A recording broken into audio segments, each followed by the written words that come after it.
Hi, and welcome to the Loop Sports Podcast. I'm Payton, joined by former NFL safety and Denver Bronco, Nick Ferguson. Today, we're going to dive into Nick's football journey and along with what he's doing after football, because there's always a life after football. So, Nick, your path to the NFL wasn't the typical one. You spent time playing in Canada, even in Europe, before making the league. Can you walk us through kind of how that journey went, and then what was some of the biggest moments you had in that? Well, you know what? It is one of those types of journeys that you hear about so many people because everyone has their own story. But it is a journey that most guys trying to be a professional athlete probably wouldn't do because at some point you get tired of having the door slammed in your face and someone telling you in whatever way they formulated that you are not good enough. And for me, I was one of those individuals that when you tell me I can't do something, it's going to make me do it even more because my phrase that I use, I want to make you choke on your words. I want to make you watch me climb that ladder and you have to see it and then you have to say, "Damn it, I made a mistake." That's what something that everyone should try to pursue as we're trying to be as successful as we can in life. But for me, it was wild because I had to walk on to Georgia Tech. And after walking on to Georgia Tech, I'm thinking, okay, well, I'll play Power Five football. Things will turn around. I'll get some film, and then I'll be able to live out my childhood dream of being a professional athlete. No, life doesn't work that way. Nope. It's, it's like, well, let me throw another hurdle in your way to see if you really want this. And then, the NFL, I wasn't drafted. I wasn't invited into any of the postseason bowl games. There was no Senior Bowl. There was no Blue Gray Bowl. I wasn't even invited to the combine in Indianapolis. So I'm thinking, how am I going to make this dream come true when I'm not even invited to the places where they do all the evaluations? So it became difficult for me. And I'll have to say this, going through those rough patches, did I think about quitting? Did I think about giving up? I said, yes, I did. But here's the one thing. See, we only get a chance to live one life in these bodies that we currently have. And the idea is like the saying they had when I was a kid. I mean, you ride it till the wheels fall off. So why not try and fail opposed to not trying at all? Because most people, they run into adversity, they just stop. They don't even try. But at least if you could say that you tried and failed, at least in the back of your mind, if it doesn't happen for you, you can walk away saying, at least I tried. So for me, it was this evolution. It was a consistent will of trying and trying and trying over again. So when things didn't go well for me in the NFL because I was in camp with a couple of teams and I got released, I went to the CFL. And my story is really interesting one because for 2 years in a row, I played football from NFL Europe to being in NFL training camp to being released there to going to the CFL. That was a hamster wheel of a cycle I did for 2 straight years, right? And Mhm. fortunately for me, I thank God because I never got hurt. And if I did, I learned to push through those injuries that would later help me in my NFL career. So it was a tumultuous type of situation for me. But I believe you asked, well, of all of that, well, what was the thing that I guess was the happiest for me? Now, my time with the Broncos, it was great. But for me, it was playing in NFL Europe. And NFL Europe, it's a country that is a soccer country. But I'll tell you, never tell them soccer, right? Because they will get upset with you. But they call it football, we call it soccer. But being over there amongst those fans, they just love, and I love that football soccer culture that they had because even though we were playing in Europe and Barcelona and Berlin and Frankfurt and places like that, they loved American football and they really embraced it. So that was the time where I really came out of my shell and started to become the player that I end up becoming in my NFL career. Oh, I love that. And you talk about fans. Fans are completely different, soccer culture versus here. Like we've seen it, and now the NFL is slowly introducing their games into Europe, which has been a great atmosphere to see the fans participating in that. For Broncos and the teams you've played for, who have been your favorite fans? What's been a moment with the fans that you cannot forget? Well, you know what? The Broncos fans, for me, are the best. I mean, I played in Houston. I've played in Chicago for a bit, played in New York, and New York fans are a little different. So let me hit on the New York fans for a moment. They are just like the city. It's a blue collar city. It's kind of grimy in your face, and the media, the teams, the fans. That's exactly how they embrace their sports. They anticipate and expect you to win every single moment. When you don't, they're going to criticize the hell out of you. And with the Broncos fans, there's criticism, but it's not as harsh as it would be if you were playing in New York. And for me, is there was a game that we played and it was against the Patriots. It was in the 2005, 2006 season. And that was when we beat the Patriots not once, but twice. And we sent Tom Brady packing. And on that particular day, you can Google it. It's on YouTube. It was Champ Bailey's 100-yard Yep, touchdown. He, he, interception. he he didn't really make it to the end zone, but let's just say it's 99 yards.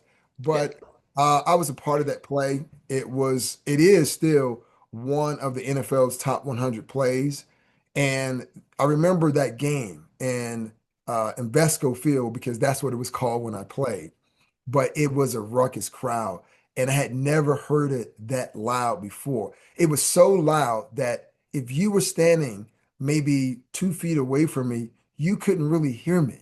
And that was a lot of love and energy from Broncos country. And I remember what it was like when we exit the game and where the tunnel is, there's two sides and there's fans on both sides.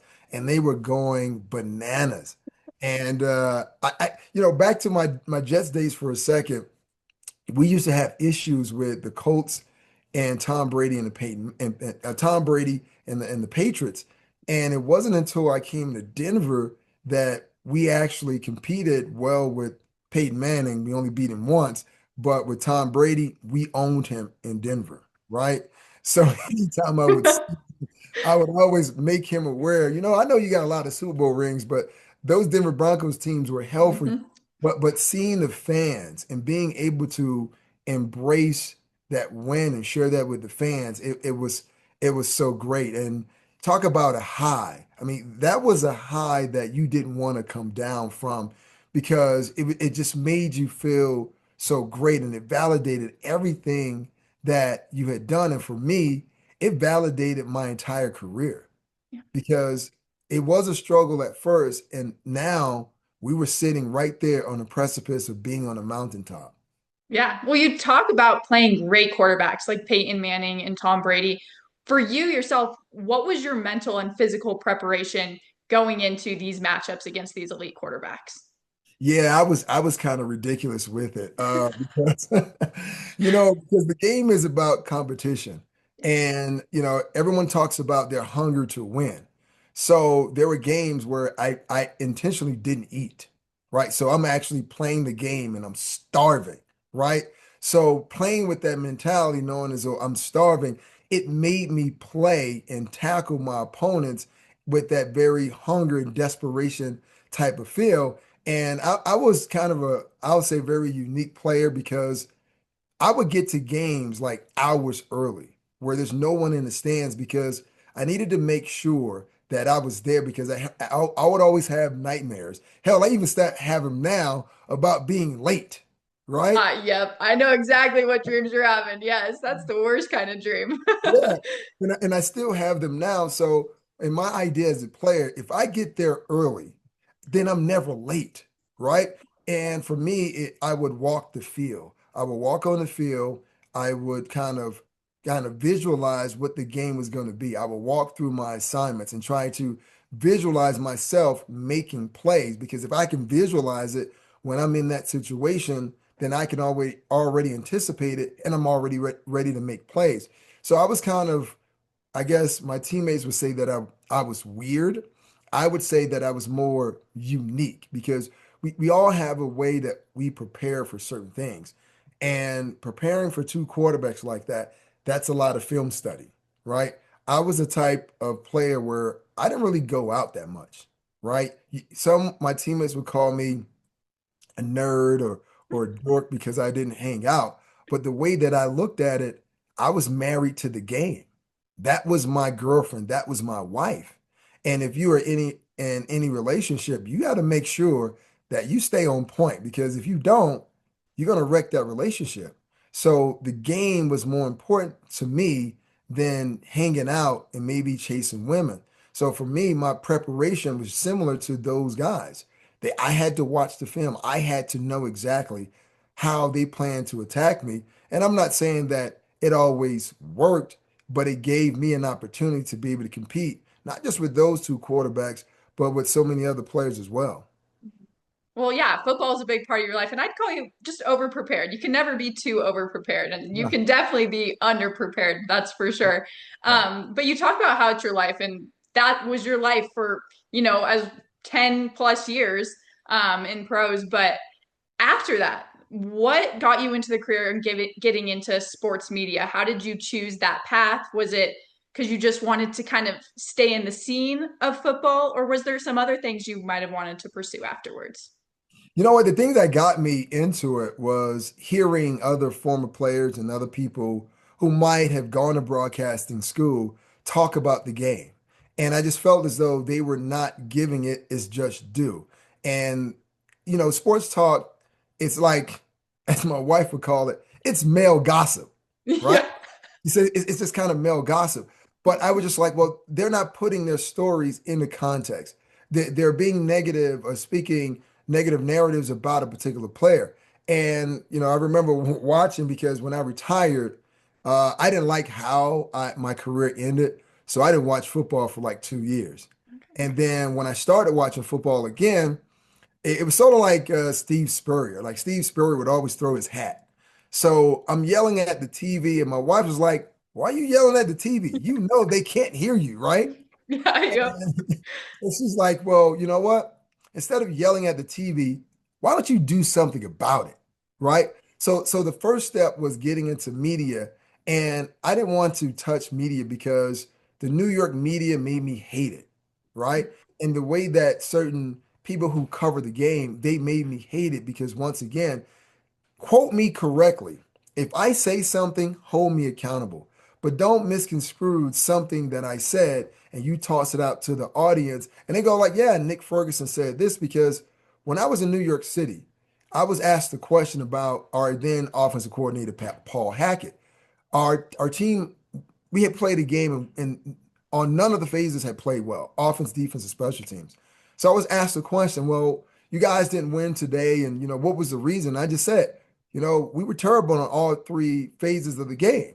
Offense, we couldn't move the ball. Defense, we didn't stop anyone. The only thing that ended up in the New York newspaper, Nick Ferguson said that the offense, Paul Hackett's offense, struggled. So I was called into the coach's office like, what did you say? And why would you say that? I was like, whoa, whoa, whoa, whoa, whoa, whoa. That's not what I said. So that reporter who wrote that article, when they came into our locker room, I would never talk to him again. And that was one of my things. It's just like report the news as it is. And everyone is so thirsty to have, their video go viral, their article be the top article.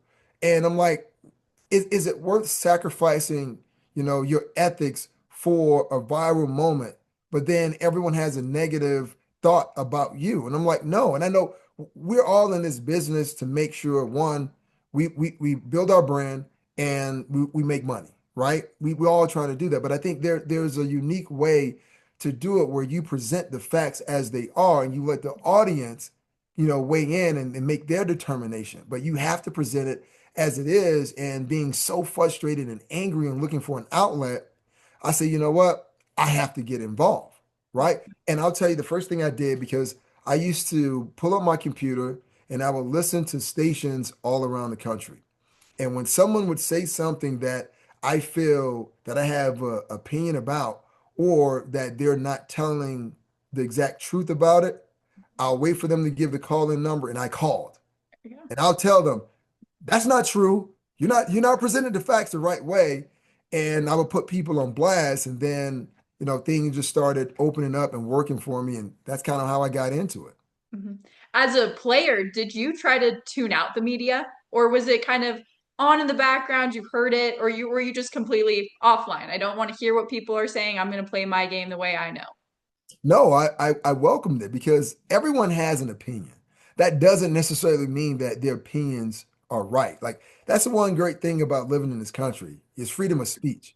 But like I tell my kids, it's a freedom of speech, but it comes with consequences, right? So you are capable of asking me any question. You can make any statement, and even if I don't speak to you, right? There are people who have written articles because I didn't speak to them, and that article was something negative about me. Hey, you know what? Do what you want to do. I'm going to do what I want to do as well. I'm not going to tell you how to write your article. Don't tell me how to play football, right? So that was kind of my working relationship. Then also for me, I'm all about communication. If you are open to talking to me, we can remedy any type of situation. But if you don't want to talk to me, then okay, fine. But for me, I was all about controlling my own narrative. And I was willing to stand there and take the brunt of a mistake that I made in a game, and I was also there when things went well. And I'll tell you that there were players who would only talk to the media if they had a good game. Mhm. If they didn't have a great game, they would hide in the training room, they would hide in the bathroom, anywhere they can hide so they didn't have to face the media. But no, I'm about facing the music. And and I was willing to talk to anyone.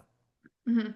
Well, like you said, it's all about relationships, players, reporters. I mean, that's what media is built around. Another thing you're doing is you're a Heisman Trophy voter. Can you break Yeah. down kind of how you got this role, the responsibilities, kind of process of it? And then for college football, do you have relationships with these guys who are trying now to make it into the NFL? Well, the great thing about it, I mean, you play for a long time, you develop a lot of relationships. So I get a chance to talk to, coaches and, maybe strength and conditioning guys that I built relationships with, especially when I want to find out details on a particular player. I see him on Saturday and the way that he plays. How does he interact with everyone else? Is he a team guy, or is he somewhat of a me guy? And the way my Heisman vote, happened, when you've been in the business for a while, and once again you get certain connections, someone just called me. They say, hey, listen, they like what I was doing, and they said, well, hey, would you be interested in being a part of college football biggest moment in the Heisman Trophy? And I was like, hell yeah, right? Yeah. So and I did. I mean, I love football, and I watch it, every weekend. And when you think about what the Heisman is, see, the Heisman is given to one single player, right, and mostly quarterbacks. But the Heisman, in my opinion, that's a team award because if that offense, if that quarterback doesn't play well, you lose votes. If your defense doesn't play well, you lose votes because when you start to try to differentiate between who's going to win the Heisman and how you break it down, you look at that quarterback's wins. Is that team, undefeated? How many games did they won? Like John Mateer, who plays for Oklahoma, he was a Heisman front runner. Now, he came back too early after surgery. He damaged up his hand in the last game. He didn't look that well against Arch Manning in Texas. So that is going to have a profound effect on how voters kind of look at him moving forward. But it's a very unique process. You have to watch every single game. And once again, if you live on the East Coast, sometimes you got to stay up late to watch those games on the West Very Coast. late. Yeah, very, very late. And that's why when you think about years ago, when you had the Pac-12 and Christian McCaffrey, there were a lot of voters on the East Coast that didn't stay up to watch those games. So that affected the way they voted. But for me, I try to watch and consume as much as I can. So I want to know as much as I can about each individual inside and out before I cast my vote. Oh, but I also tell you this, people know that I have a Heisman vote, and they would always try to ask me, "Hey, who you leaning more towards?" I won't tell them. Yeah. And my own wife asked me, and I won't tell her. She's like, "Well, who am I going to tell?" I was like, I don't know, so that's why I'm not telling you. Hey, secrecy. It's an honor to be able to pick a Heisman. It's So a code. It's a code. nothing. Yes. Yeah, well, I have to shout out Travis Hunter because I'm a buff. So obviously he won the Heisman last year. I have to give him a shout out. Another question I wanted to ask you is you played alongside one of the best defensive backs in the NFL, Champ Bailey. If you don't know him, go look him up. You're gonna there it is right there. Tell us about a cool moment you shared with him. I know, on the field's great, but you guys build relationships together. What's a cool moment that you've shared with him? Well, the biggest thing about Champ is a very quiet individual. And as talented as he is, you would think he would be more vocal. He would be like other guys. Hey, look at me, look at me. He is one of the more, team-friendly guys I've ever been around. And he was always encouraging. So there's one moment that we have agreed that we would never really talk about is the interception with Tom Brady, right? We would just let that be and let that marinate. But there was one game we playing against, I think it was the Houston Texans, and I think Derek Carr was the quarterback, and Andre Johnson was the wide receiver. So we had a defense where we can mix and match things up depending on where Andre was on the field. So Champ and I decided to do that, to just kind of totally go against what our coach wanted us to do, and just kind of do our own thing. But the biggest thing was as long as he and I were on the same page, that was the only thing that mattered. And when you play with a guy for a period of time, you had what you call nonverbal communication. That meant as though we never said a thing to one another throughout the entire game. All we did was look and turn our head to the side, and we knew what the other person was thinking. And we kind of took Andre Johnson out of the game. And one time we were coming to the sideline, and our DB coach was kind of yelling, and he just aimed his anger at me and not Champ because he was just like, "Hey, that's not what we're supposed to do. We're supposed to do this particular thing." And then Champ just out of the blue told him, "Shut the fuck up," right? And it was shocking. And excuse me for saying that, but maybe you edit that out. I don't know. But Yeah, got it. the reason it was so shocking because Champ wasn't as that vocal. And that was the first time I really heard him vocalize something, and he vocalized it in that particular way. And for me, I was like, okay, he's about that life, right? And I knew it was about that life based on the way that he played, but also in that moment, knowing as though he and I decided that we were going to do that on the field, that with the coach yelling at me, he decided to step in and speak up on my behalf. So I'm sorry for the swear word. Good, you're good. For you as a player, were you a vocal player? And if so, did you get into what's a super heated argument you've gotten into with a wide receiver? And then how did you respond back to him? Well, for me, I wasn't the type of player to do all that talking because I had two coaches. I had George O'Leary in college and Bill Parcells as a young player with the Jets. And their whole thing is that you don't really have to talk. Those individuals who have to constantly talk, they're trying to hide or make up for something. They lack, validation in themselves, so they have to continue to talk to kind of talk themselves into a game. And for me, here's the most bizarre thing. I play defense for a living. They paid me to hit people. So I didn't think it was wise when an offensive player would talk trash. And I'm like, do you realize what you're doing? Right? I could bring physical harm to you, and they're not going to file assault charges against me, right? So I never talked with my mouth. See, those two guys, Parcells and Bill George O'Leary, excuse me, always taught me to talk with my shoulder pads and my helmet. So Mhm. if you talked, I'll listen and I'll take a mental note of it and I'll go 86. It was almost like it's like the water boy and Bobby Boucher. That's kind of how that was kind of how it was. And the guy who talked the most, Steve Smith Sr., right? When he played for Carolina, man, he was just yapping, yapping, yapping. And I'm like, okay, right? Let me silence him. And that was the best way to silence people who yapped a lot. But Steve Smith Sr., even though he yapped a lot, he was a hell of a player. And I love playing against guys like that. And I welcome that because he's going to continue to talk, whether it's an explosive play for 40 yards or it's a 5 yard slant. He's going to continue to talk. And that's the thing that drove the competitiveness in me and other players that I played with. All right, well, we're running out of time here. Last question for you, and you can think about it for a second. In 3 words, how do you want people to remember you as a player? Oh, that's easy. All right. Yeah, that I love the game. I love the fans. I sacrifice myself for the game. And the easy one, I was a dog, right? I was a dog. I attacked everything and every play the same way. And I'll tell you this, here's a bonus.